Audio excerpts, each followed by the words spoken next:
Now we're going to start finding side links using Trig. So here they're just saying note, like make sure that your calculator's in degree mode. Well, actually, you know what, guys? We're not going to use calculator on these because the reason why, and y'all are like, what? You'll teach us how to do that? Y'all, ACT does not actually simplify their answers down to decimals because you're supposed to be able to do the ACT without a calculator. So we're just going to go over just the notation and how it's going to look on the ACT if they make you solve for a side. Okay.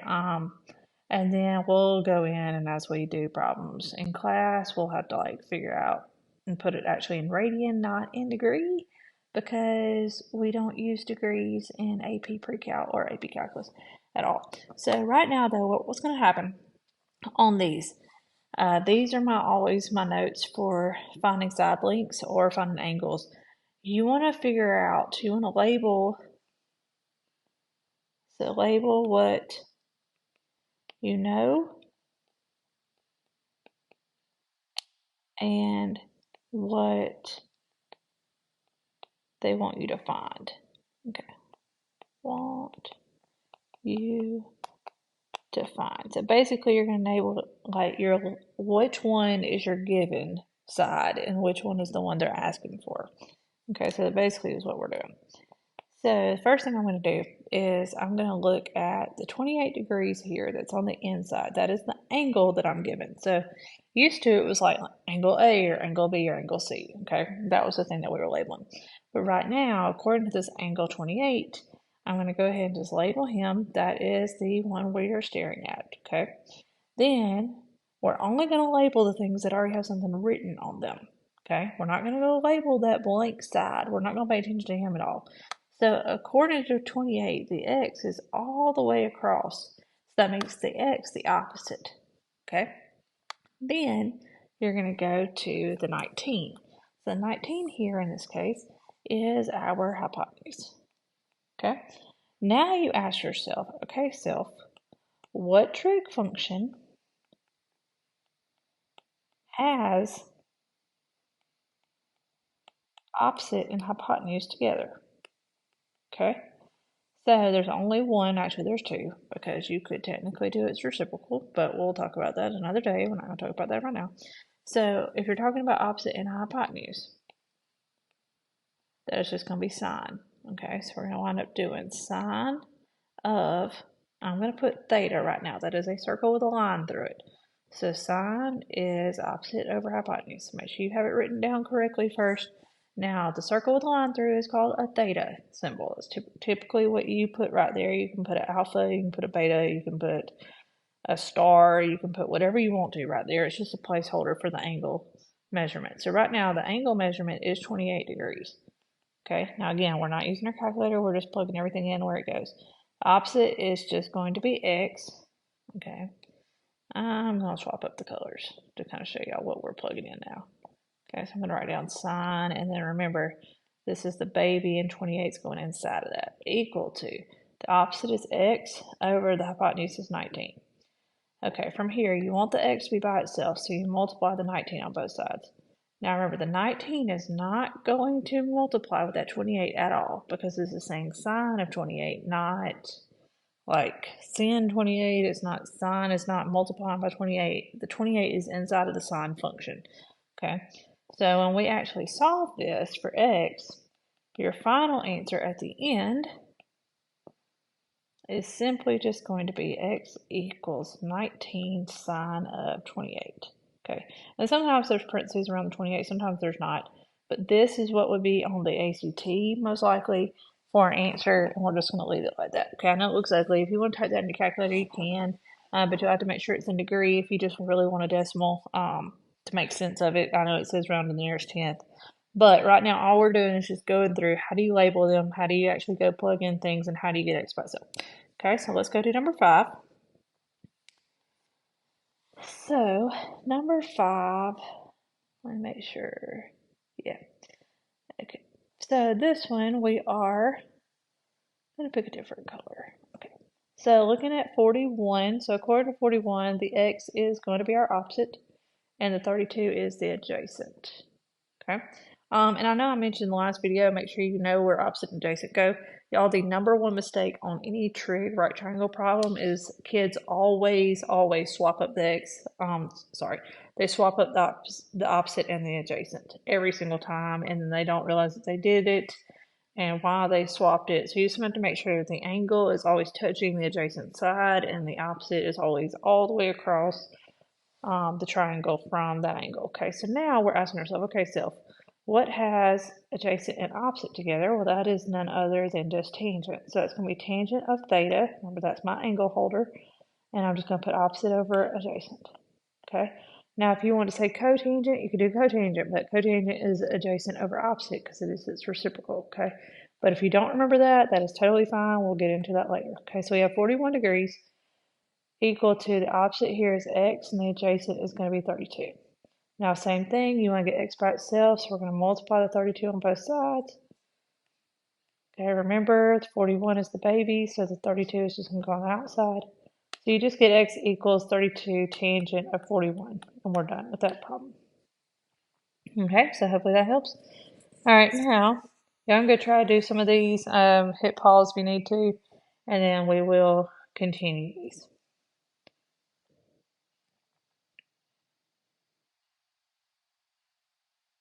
All right, so 6, if you've already done it, you should already put cosine on that one. For number 7, it is going to be another tangent, so that's going to be a lot like, it's almost identical to 5. Let's see, if we do 8, let's do 8. So 8 has a little bit different story going on here. So according to 33, the 15 is opposite. And the x is going to be the hypotenuse because it's always crossing the box, okay? So it's always crossing the box, hypotenuse longest side. Don't get that confused with opposite. A lot of students do. All right, so then that is going to be none other than just sine because I've got opposite and hypotenuse. Okay, so I'm going to do sine theta equals opposite over hypotenuse. Now, if you know cosecant formula, because cosecant is the reciprocal of sine. I don't know if y'all have ever seen this before in Algebra 2. You should have, but maybe you forgot it and just don't remember. It just means that it's just the reciprocal of sine. So that means whatever sine was, it just flips. So really cosecant is just hypotenuse over opposite. If you knew that off the top of your head, that's going to save you in this problem a whole lot of trouble. But we're going to go do it the long way just because old habits die hard, and most likely if you were trying to go do this on your own and you knew this formula, the opposite over hypotenuse, then you would probably follow this train of thought and you would probably simply just do sine of 33 equal to 15 over x. All right, what do we do? Miss Butler, can we move the 15? No, you can't move the 15, baby. It is trapped, okay? So you have to move the x because the x is on the bottom. All right, so you have to remember on this problem, we moved this 19 because it was on the bottom, right? We multiplied on both sides. We're going to do the same thing with this happy little x, okay? Move him over here. So you're going to multiply him to the right and multiply him to the left. How cute. So that's going to shift him over here. And then, right, but now we're going to have to go divide. Yeah, you are. I'm going to color code these because somebody is going to drive them nuts. And I'm sorry if this looks like Taste the Rainbows and Skittles because I've got, stuff everywhere. Y'all, I need to go to bed. I'm too tired for this. All right, so now we've got 15. Bring it down. All right, so now we still need to get x by itself. Remember, sine 33 is just a number. Just a number, guys. Okay, so we're just going to divide by all of that loveliness. Okay, remember the 15 33 can't do anything to each other because the 33 is inside of sine. Okay, so my final answer to x is just 15 divided by sine of 33. Okay, so make sure y'all are plugging into the formulas. Don't be like, oh, we divide, oh, we multiply, oh, we do. Like, just plug in the formula and then figure out what you do after that, okay? A lot of times I think we try to find a shortcut way of doing something because we want to be lazy. Don't do that. Just do the problem, okay? So now let's go look at number 9. So same type story happens on 9. Here we're going to have, looking at 43 is my angle, and my x is going to be hypotenuse, and my 36 is going to be adjacent. So if you want to go try this on your own, it's going to work out a lot like number 8 did, but so you can pause it and then come back to it and do it. All right. So, moving on into this, we've got sine of 43. I did not start writing on the formula, y'all. I'm so sorry. I'm not modeling good behavior. And look at me. You know why you write down the formula? This is why. You ready? I start writing sine opposite over hypotenuse. I can't talk, y'all. I'm sorry. So, where it says sine equals opposite over hypotenuse, do we know the opposite on number 9? No, we do not, Miss Butler. So, why are you doing it like that? Well, maybe I just need to go to bed. Or maybe I was trying to model to you what people do. Okay? I know y'all think I'm lying, but just take it from me. I've been doing this a long time, I feel like, and I see the habits, and so just trust me. So cosine in this case is the only thing that has adjacent and hypotenuse. However, if you knew the reciprocal of cosine, all right, reciprocal of cosine, my cheesy saying that I say for this is secant. So secant and cosine are reciprocals of each other. All right, my cheesy saying that I say is our cousins, this looks kind of like cousins, okay, live in the SEC. Okay, so any sports fans in the room understand that SEC is Southeastern Conference. That is where the state of Alabama is in. It's where Georgia's at. Like a lot of different teams in the South are in the SEC. So my cousins live in the SEC. Okay, and if you want to make an Alabama joke about, cousins, go for it. But right now, those two go together. That means that it would be reciprocals of each other. Meaning that if cosine was adjacent over hypotenuse, then secant would be hypotenuse over adjacent. Okay? That would save you a lot of trouble in this problem if you did it that way first. But again, we're going to go do it the long way just because I'm going to go do it the way that most of you would probably try to do it because you'd forget what you were doing and go do adjacent over hypotenuse. So we're going to do 36 over hypotenuse. We don't know what hypotenuse is. We're going to put an X there. Excuse me, y'all. So I got an X. Now, we're going to take that X on both sides. We're just going to multiply it. Okay, if you want to put a 1 underneath that cosine 43 and then cross multiply it, go for it. Okay, I do not care. Just make sure you cross multiply correctly.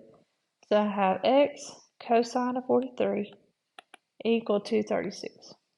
Okay, these X's crossed out. Now we need X by itself, and we're going to go ahead and divide it by the cosine of 43 on both sides, because all it is just a number that is being multiplied by x. So we're going to do cosine of 43. I don't know what color I want to do this in. Alright, so we're going to do cosine of 43. We're dividing it over here. Okay. And then we're going to bring down the x equals 36 divided by cosine of 43. Again, you're just going to leave it like this. This is exactly how they leave it on ACT. Okay. So do a couple of those and hopefully that'll help out. And then we're going to go into